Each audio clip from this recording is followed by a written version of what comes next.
అందులోనూ ఉన్నారు.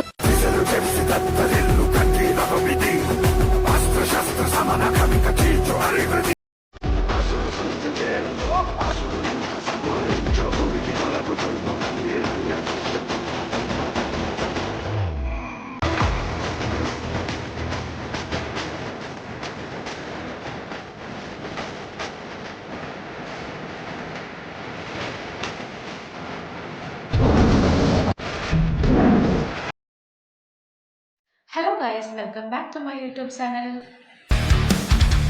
Soft voice, strong show, infinite spark. Welcome to Midnight Spark. ഇന്ന് ഞാൻ വന്നിട്ടുള്ളത് എൻ്റെ ഒരു പേഴ്സണൽ ഫേവറേറ്റ് ആയിട്ട് മാറിയിട്ടുള്ള ഒരു സിനിമയെക്കുറിച്ച് ഒരു ചെറിയ കാര്യം പറയാൻ വേണ്ടിയിട്ടാണ് വന്നിട്ടുള്ളത്. അതായത് ഈ ഒരു സിനിമ ഇറങ്ങിയിട്ട് ഒരു മാസമായിട്ടുണ്ട്, ഏകദേശം ഒരു മാസമായിട്ടുണ്ട്. ഹംബാലെ ഫിലിംസ് പുതിയതായിട്ട് പുറത്തിറക്കിയിട്ടുള്ള ഒരു ആനിമേറ്റഡ് മൂവിയാണിത്. മഹാവീർ നരസിംഹ ഇതാണ് സിനിമേൻ്റെ പേര്. ഞാൻ ഇതിൻ്റെ തമിഴ് ഡബ്ബിംഗ് ആണ് ഇന്നലെ നൈറ്റ് യാദൃശ്യമായിട്ട് കാണാനിടയായത്. അതായത് നല്ല റിവ്യൂ ആണ്, നല്ല സിനിമയാണ്, ഇമോഷണലി ടച്ച് ചെയ്യുന്ന കണക്റ്റ് ആവുന്ന സിനിമയാണ് എന്ന് പറഞ്ഞിട്ട് എൻ്റെ ഹസ്ബൻഡും മോളും കൂടി ഇരുന്ന് കാണുന്നത് കണ്ടപ്പം യാദൃശ്യമായിട്ട് ഞാനും പോയി നോക്കിയപ്പം കണ്ട മാത്രയിൽ നമുക്ക് എല്ലാവർക്കും അറിയാവുന്ന ഒരു സ്റ്റോറിയാണ് പ്രഹ്ലാദൻ്റെ കഥ. തൂണിലും തുരുമ്പിലും നിന്റെ ദൈവമായ മഹാവിഷ്ണു ഇരിപ്പുണ്ടോ എന്ന് പറഞ്ഞ് ആ ഒരു സ്റ്റോറി നമുക്കറിയില്ലേ. അതായത് പ്രഹ്ലാദൻ്റെ അച്ഛൻ ചുമരിൽ ഒരു വാള കൊണ്ട് വെട്ടുമ്പം അവിടെ നിന്ന് നരസിംഹസ്വാമി ഇറങ്ങി വന്ന് പ്രഹ്ലാദൻ്റെ അച്ഛനെ വയറ് കീറി കൊല്ലുന്ന ആ ഒരു അത്രയ്ക്ക് നമുക്ക് ടച്ചിങ് ആയിട്ട് നമ്മൾ ചെറുപ്പത്തിലൊക്കെ നമ്മൾ കേട്ടിട്ടുള്ള ഒരു പുരാണ കഥ. അതാണ് ഈ ഒരു മഹാവീർ നരസിംഹ എന്ന് പറയുന്ന സിനിമേൻ്റെ ഉള്ളടക്കം വരുന്നത്. നമുക്ക് എല്ലാവർക്കും അറിയാവുന്ന ഒരു സ്റ്റോറി. ഓക്കെ, ഇതിൻ്റെ ഒരു ആനിമേറ്റഡ് വേർഷനാണ് ഇന്നലെ ഞാൻ യാദൃശ്യമായിട്ട് കണ്ടിട്ടുണ്ടായിരുന്ന ഈ ഒരു മഹാവീർ നരസിംഹ. 10 കോടിയിൽ ഹംബാലെ ഫിലിംസ് എടുത്തിട്ടുള്ള ഒരു പടമാണിത്. അശ്വിൻ കുമാർ എന്ന് പറയുന്ന ഒരു വ്യക്തിയാണ് ഇതിൻ്റെ ഡയറക്ടറായിട്ട് വരുന്നത്. സാം CS ആണ് ഇതിൻ്റെ മ്യൂസിക് ചെയ്തിട്ടുള്ളത്. RDX, കൈതി ഇതൊക്കെ ചെയ്തിട്ടുള്ള ആണ് സാം CS. അപ്പം ആ ഒരു മ്യൂസിക്കിൻ്റെ കാര്യം നമുക്ക് പറയാതിരിക്കാൻ വയ്യ. അത്രയ്ക്ക് നല്ല രീതിയിൽ ഈ ഒരു പടത്തെ ആ വ്യക്തിൻ്റെ മ്യൂസിക് നമുക്ക് പിടിച്ചിരുത്തും. ഇതിൽ ആനിമേഷനെക്കാട്ടിലും നമുക്കിതിൻ്റെ സൗണ്ടും മ്യൂസിക്കുമാണ് നമ്മളെ ഈ ഒരു മൂവി കാണാൻ വേണ്ടി പിടിച്ചിരുത്തുന്ന റീസൺ. മനസ്സിലായോ?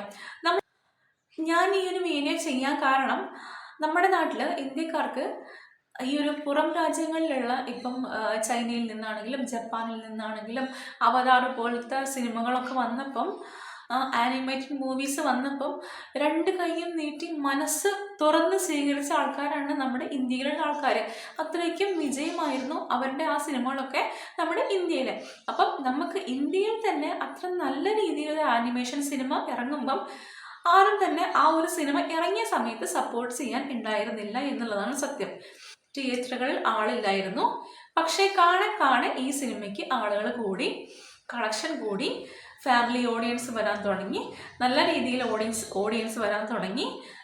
തിയേറ്റർ ഫുള്ളായി സിനിമ ഓടിക്കൊണ്ടിരിക്കുകയാണ് ഇപ്പം 300 കോടി കളക്ഷൻ താണ്ടി കഴിഞ്ഞു. അപ്പം അത്ര നല്ല രീതിയിൽ നമുക്ക് എൻജോയ് ചെയ്യാൻ പറ്റുന്ന, അതായത് ഇതൊരു പുരാണ കഥ ആയതുകൊണ്ട് തന്നെ ഇതിൽ പ്രായഭേദമന്യേ നമുക്ക് ഈ ഒരു കഥ എൻജോയ് ചെയ്യാൻ പറ്റും. അതായത് വയസ്സായ ആളായിക്കോട്ടെ, കുട്ടികളായിക്കോട്ടെ, ഇപ്പം യങ്സ്റ്റേഴ്സ് ആയിട്ടുള്ള ആൾക്കാരായിക്കോട്ടെ, ഇപ്പം എന്താ പറയുക, ഒരു മിഡിൽ ഏജ് ആയിട്ടുള്ള ആൾക്കാരായിക്കോട്ടെ, ഏതൊരു കാറ്റഗറിയിൽപ്പെട്ട ആൾക്കാർക്കും ഈ ഒരു സിനിമ ഇഷ്ടപ്പെടും. കാരണം കഥ വൈസ് ആണെങ്കിലും, സ്റ്റോറി വൈസ് ആണെങ്കിലും, മ്യൂസിക് ആണെങ്കിലും, ഫൈറ്റ് ആണെങ്കിലും, ബാക്ക്ഗ്രൗണ്ട് സ്കോർ ആണെങ്കിലും, എന്താണെങ്കിലും നല്ല രീതിയിൽ ഇവർ ഇത് ചെയ്തെടുത്തിട്ടുണ്ട്. ഓക്കെ, അപ്പം പോരായ്മകളുണ്ട്, പോരായ്മകളില്ല എന്നല്ല, പക്ഷെ ആ ഒരു പോരായ്മകളെയൊക്കെ മറികടക്കാൻ വേണ്ടിയിട്ടുള്ള പോസിറ്റീവ് കാര്യങ്ങളും ഈ ഒരു പടത്തിലുണ്ട്. അതാണ് ഞാൻ ഈ ഒരു പടത്തിൻ്റെ റിവ്യൂ ഇത്രയും വൈകിട്ടാണെങ്കിലും ഒന്ന് കൊടുക്കണം എന്ന് വിചാരിച്ചത്. അത്യാവശ്യം ആളുകൾ കണ്ടിട്ടില്ലെങ്കിൽ കണ്ട് നോക്കണം. കാരണം എല്ലാവർക്കും ഇഷ്ടപ്പെടുന്നൊരു സിനിമയാണ്. നമ്മൾ പുറം രാജ്യങ്ങളിലുള്ള സിനിമകളെ, അതായത് ആനിമേറ്റഡ് മൂവീസിനെയൊക്കെ ഒരുപാട് സപ്പോർട്ട് ചെയ്യുന്ന ആൾക്കാർ KGF ഒക്കെ എടുത്തിട്ടുള്ള, KGF പോലത്തെ വലിയ വലിയ സിനിമകൾ എടുത്തിട്ടുള്ള ഈ ഒരു പ്രൊഡക്ഷൻ ടീമിൻ്റെ ഫസ്റ്റ് സിനിമയാണിത്. അതായത് ആനിമേഷൻ. അവർക്ക് ഇങ്ങനെ സീരീസ് ആയിട്ട് 2 വർഷത്തിൽ ഒരു സിനിമ എന്നുള്ള രീതിയിൽ അവർ കുറച്ച് സീരീസ് ആയിട്ട് ഇങ്ങനെയുള്ള കഥകൾ, സ്റ്റോറീസ് ഇറക്കുന്നുണ്ട്. അപ്പം അതിൻ്റെ ഫസ്റ്റ് വേർഷനാണിത്. ഇതുവരെ കുറഞ്ഞ ചിലവിൽ, അതായത് ഒരു 10 കോടിയിൽ മാത്രമാണ് ഈ ഒരു സിനിമ എടുത്തിട്ടുണ്ടായിരുന്നത്. അത് അവരുടെ ഒരു ഫസ്റ്റ് എക്സ്പെരിമെൻ്റൽ പടം എന്ന് വേണമെങ്കിൽ പറയാം. പക്ഷെ അതിനവർ വിജയിച്ചു. ആളുകളെ പിടിച്ചിരുത്തി കാണിക്കുന്ന ഒരു സിനിമയാണ്. ഇപ്പം യങ്സ്റ്റേഴ്സിനൊക്കെ ആണെങ്കിൽ ഈ ഒരു സിനിമേൻ്റെ മ്യൂസിക്, ഇപ്പം നമ്മളൊരു വലിയ സ്റ്റാറിൻ്റെ പടം കാണാൻ പോകുമ്പോൾ നമ്മൾ എന്താ ഉദ്ദേശിക്കുന്നത്? ഒരു നല്ല ഫൈറ്റ്, നമുക്ക് നല്ലൊരു ഫൈറ്റ് വേണം, ഒരു നല്ല മ്യൂസിക് വേണം, പിടിച്ചെടുക്കുന്ന ഒരു ബാക്ക്ഗ്രൗണ്ട് സ്കോർ വേണം. ഇതൊക്കെയാണ് നമ്മൾ എക്സ്പെക്ട് ചെയ്യാറുള്ളത്. ആ സംഭവങ്ങളൊക്കെ ഇതിനകത്തുണ്ട്. അതായത് ആ ഒരു നരസിംഹസ്വാമി ലാസ്റ്റ് ക്ലൈമാക്സിൽ വന്നിട്ട് ഫൈറ്റ് ചെയ്യുന്നത് കണ്ടിട്ടുണ്ടെങ്കിൽ നമുക്ക് നല്ല രീതിയിൽ ഒറിജിനാലിറ്റി തോന്നും. നമ്മളൊരു ഒരു ആനിമേഷൻ ആണെന്ന് വെച്ചിട്ട് നമുക്കൊരു ബൊമ്മ വന്ന് മുമ്പിൽ ചെയ്യുന്ന പോലെ അല്ല തോന്നുന്നത്. നമുക്ക് ആ ഒരു മ്യൂസിക്കിനോടൊക്കെ ആ ഒരു രൂപം ഇണങ്ങിച്ചേർന്ന് നല്ല രീതിയിൽ നമുക്ക് ആ ഒരു ഗൂസ് ബംസ് ഉണ്ടാക്കും. അങ്ങനത്തെ ഒരു സീനൊക്കെയാണ് ഇതിൽ അവർ ക്രിയേറ്റ് ചെയ്തിട്ടുള്ളത് ക്ലൈമാക്സിലൊക്കെ. അപ്പം നല്ല രീതിയിൽ എൻജോയ് ചെയ്യാൻ പറ്റുന്നൊരു സിനിമയാണ്. ഇപ്പം തിയേറ്ററിൽ പോയി കണ്ടില്ലെങ്കിലും കാണാമായിരുന്നു എന്ന് എനിക്ക് തോന്നിയിട്ടുണ്ടായിരുന്നു. കാരണം ഇപ്പം ഈ ഒരു സിനിമ ഇന്നലെ ഞാൻ യാദൃശ്ചികമായിട്ട് TV-യിലാണ് ഡൗൺലോഡ് ചെയ്തിട്ടാണ് കണ്ടിട്ടുണ്ടായിരുന്നത്. അപ്പം യാദൃശ്ചികമായിട്ട് കണ്ടപ്പം എനിക്ക് തോന്നിയിരുന്നു ഇതൊരു തിയേറ്റർ എക്സ്പീരിയൻസ് ആക്കാൻ പറ്റുന്നൊരു സിനിമയായിരുന്നു എന്നുള്ളത്. അപ്പം എന്തായാലും പുറത്തുനിന്ന് വരുന്ന ആനിമേഷൻ ചെയ്തിട്ടുള്ള സിനിമകളൊക്കെ നമ്മുടെ നാട്ടിൽ ഒരുപാട് വിജയിക്കാറുണ്ട്. അതുകൊണ്ട് തന്നെ നമ്മുടെ നാട്ടിൽ ഇങ്ങനെ ഒരു സിനിമ വന്നപ്പം അതാരും തന്നെ കാണാതെ പോയി. പക്ഷെ അതൊരു നല്ല തീരുമാനം, നല്ലൊരു കാര്യം ആയി എനിക്ക് തോന്നിയില്ല. നമ്മുടെ നാട്ടിലും ഇങ്ങനത്തെ കഴിവുള്ള ആൾക്കാരുണ്ട്, ഇങ്ങനെ ചെയ്യുന്ന ആൾക്കാരുണ്ട്. മുന്നോട്ട് വരാൻ വേണ്ടി പ്രേരിപ്പിക്കുക. കുട്ടികൾക്കും മുതിർന്നവർക്കും വയസ്സായവർക്കും മിഡിൽ ഏജുള്ള ആൾക്കാർക്കും ഇനി യങ്സ്റ്റേഴ്സിനാണെങ്കിലും എല്ലാവർക്കും ഒരുപോലെ എൻജോയ് ചെയ്യാൻ പറ്റുന്ന അത്രയ്ക്ക് ഒരു നല്ല, അതായത് എല്ലാവരും ഇപ്പം യങ്സ്റ്റേഴ്സൊക്കെ വിചാരിക്കുന്നത് ഒരു മാസ് പടം കാണണം, അല്ലെങ്കിൽ ഒരു മാസായിട്ടുള്ള മ്യൂസിക്കുള്ള സിനിമ കാണണം എന്നൊക്കെയാണ് വിചാരിക്കാറുള്ളത്. ആ ഒരു സംഭവങ്ങളൊക്കെ ഇതിനകത്തുണ്ട്. സ്റ്റോറിക്ക് സ്റ്റോറി ഉണ്ട്, ഇമോഷണൽ കണക്ഷന് വേണ്ടിയിട്ട് ഇമോഷണലായിട്ട് ഉള്ള സീനുകളുണ്ട്, മ്യൂസിക് ഉണ്ട്, ഫൈറ്റ് ഉണ്ട്. അതിന് ഈ ഫൈറ്റിനൊക്കെ അതിന് ഏറ്റവുമായിട്ടുള്ള, അതായത് ആ ഫൈറ്റൊക്കെ നമ്മുടെ മനസ്സിൽ അങ്ങനെ നിൽക്കാൻ പറ്റിയിട്ടുള്ള മ്യൂസിക് ഉണ്ട്.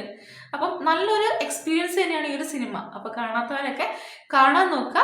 എനിക്ക് അത്രയധികം ഈ ഒരു സിനിമ ഇഷ്ടപ്പെട്ടത് കൊണ്ടാണ് ഞാൻ ഇവിടെ നിന്ന് റിവ്യൂ ആയിട്ട് ഇട്ടേക്കാം എന്ന് വിചാരിച്ചത്. അപ്പം ആദ്യമായിട്ടാണ് എൻ്റെ ചാനൽ കാണുന്ന ആൾക്കാരുണ്ടെങ്കിൽ എൻ്റെ ചാനലൊന്ന് കയറി നോക്കിയിട്ട് വീഡിയോസ് ഒക്കെ കാണുമ്പോൾ ഇഷ്ടപ്പെടുകയാണെങ്കിൽ എൻ്റെ ചാനലൊന്ന് സബ്സ്ക്രൈബ് ചെയ്യാനും ലൈക്ക് ചെയ്യാനും ഷെയർ ചെയ്യാനും കമൻറ്റ് ചെയ്യാനും സപ്പോർട്ട് ചെയ്യാനും മറക്കരുത്. അപ്പോൾ പുതിയൊരു വീഡിയോ ആയിട്ട് വരുന്നതായിരിക്കും. Bye.